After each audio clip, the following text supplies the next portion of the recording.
Hello guys, welcome to my YouTube channel. তো তোমরা সবাই কেমন আছো? আশা করছি অনেক ভালো আছো। তো তোমরা তো একটুখানি দেখেই বুঝতেই পারছো যে আজকে আমরা কোথায় যাচ্ছি। সো আজ আমরা সবাই মিলে যাচ্ছি দীঘা।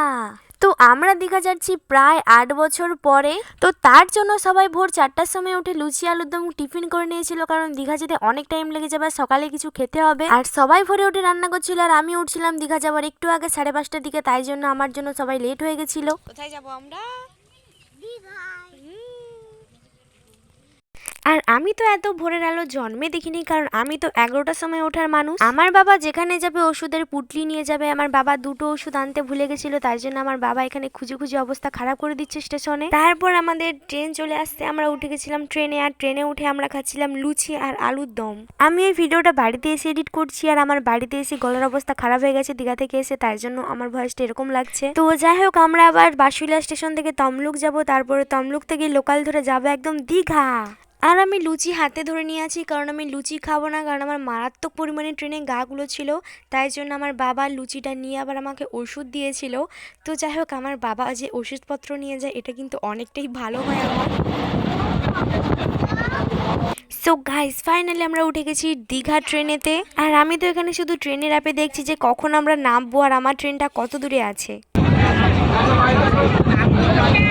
সো তারপর দীঘাতে লেমন টি উঠতে আমার বাপিকে বলতে আমাকে লেমন টি কিনে দিচ্ছিল, আর আমি লেমন টি খাচ্ছিলাম। আর এখানে দীঘার এরিয়াতে ঢুকতে না ঢুকতে জিনিসপত্রের দাম যেন ডবল হয়ে গেছিল। আর এই একটা জিনিস দেখো তোমরা, একটা ছেলে আর একটা ছেলের কোলে মাথায় দিয়ে শুয়ে আছে, আর দুজনে এমন মনে হচ্ছিল যেন দুজনে রিলেশন আছে। তো যাই হোক, আমার মা বলছিল ওরা দুজন দুজনকে মনে হয় ভালোবাসে। সো তারপরে দীর্ঘ 4 ঘন্টা ট্রেনে যুদ্ধ করার পরে আমরা ফাইনালি দীঘা স্টেশনে নেমে গেছিলাম। আর এখানে এত ভিড় যে আমি আর কি বা বলবো। বাবা, কি গো, হলিডে তো নয় এখন। তুই লোকের জামানা দেখেছ?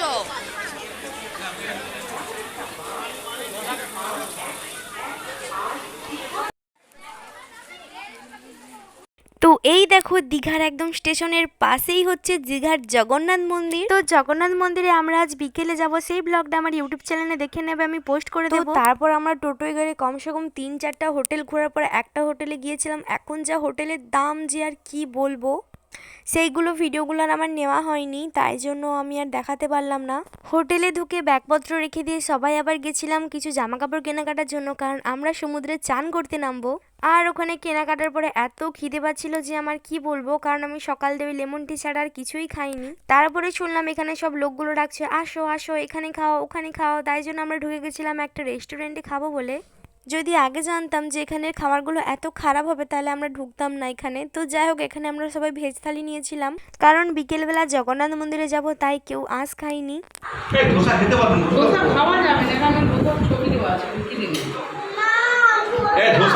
লাভ দীঘা না মাম্পি, আই লাভ দীঘা, সব আই লাভ দীঘা। তারপর আমরা হোটেলে এসে আবার সবাই জামা প্যান্ট চেঞ্জ করে নিয়েছিলাম। আর আমার মাকে কেমন লাগছে বলো সবাই। আর আমরা ছিলাম হোটেল রেয়াদে, সমুদ্রের ঠিক একটু দূরে এম প্লাজার সামনে। এখানে অফ সিজনে নিয়েছিল 850 টাকা করে রেন্ট। ভালোবাসা মনে হয় ভালোবাসে।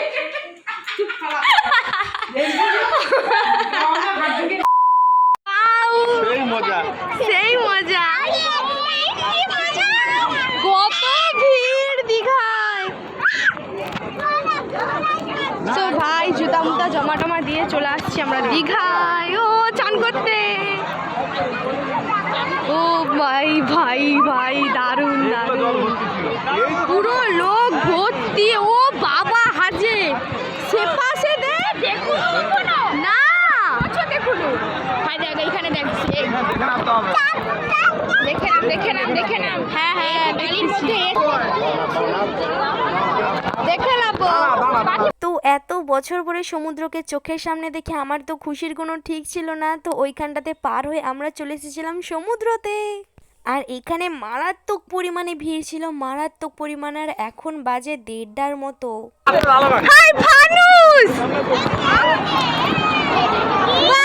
ঘোড়া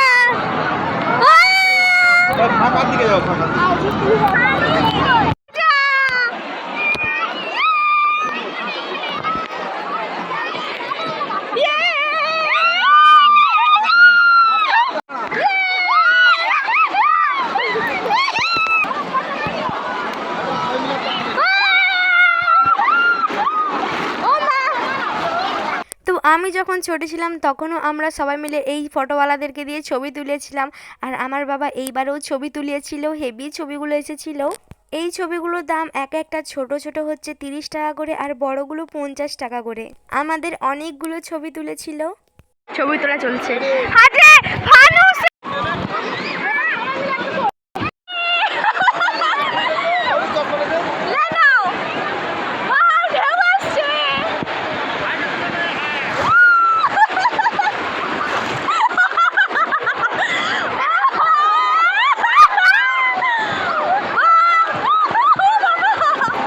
তো এখানে তো আমার মুখের দিকে দেখেই বুঝতে পারছো যে আমি কতটা পরিমাণে হ্যাপি আছি দীঘাতে এসে। মানে সিরিয়াসলি আমার হেব্বি লাগছিল সমুদ্রতে চান করতে এসে।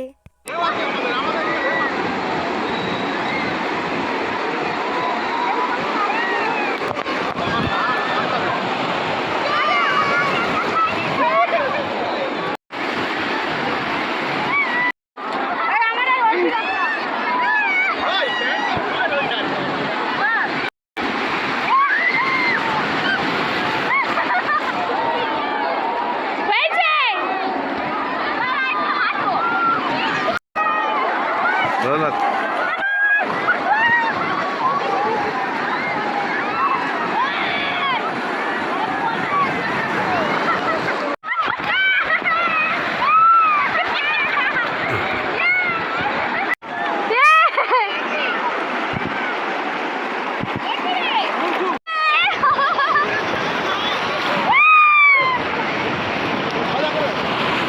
দীঘাতে আমরা ফোন নিয়ে নাটক মারাচ্ছি, তার কারণ হচ্ছে ওখানে একটা ফোনের কভার বিক্রি হচ্ছিল, যেটা জলেও দিলেই ফোনে কিছু হয় না। তাই জন্য এখানে জল একটু ফোনে ক্যামেরায় লেগেছিল, তাই এরকম আবজা হয়ে গেছিল। জিনিসটা অনেকই সুন্দর। তোমরা যদি দীঘায় আসো তো দেখবে সামনে বিক্রি হয় 40 টাকা করে ফোনে লাগানোর জন্য। খুব সুন্দর, নিয়ে নেবে তোমরা, এক ফোঁটা জল ঢোকে না ভেতরে।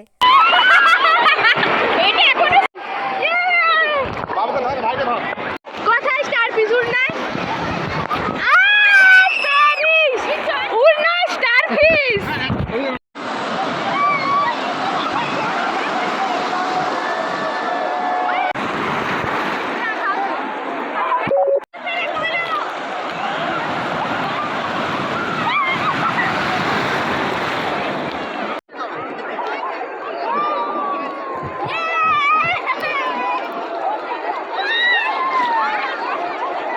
এইখানে দীঘায় মারাত্মক পরিমাণে স্টারফিশ। মায়ের উড়নাতে আমার জামায় সব স্টারফিশ চিপকে যাচ্ছিল আর পায়ে উঠে যাচ্ছিল শুধু। তো যাই হোক, এই ব্লগটা আমি আর লং করব না। বিকেলে জগন্নাথ মন্দিরে যাওয়ার ব্লগটা তোমরা অবশ্যই দেখে নেবে। আমি ওটা একদিন পরে আপলোড করব। আর আমার ফেসবুক চ্যানেল অর্পিতা ব্লগের দীঘা ব্লগের পার্ট পেয়ে যাবে মিনি ব্লগ অনুযায়ী।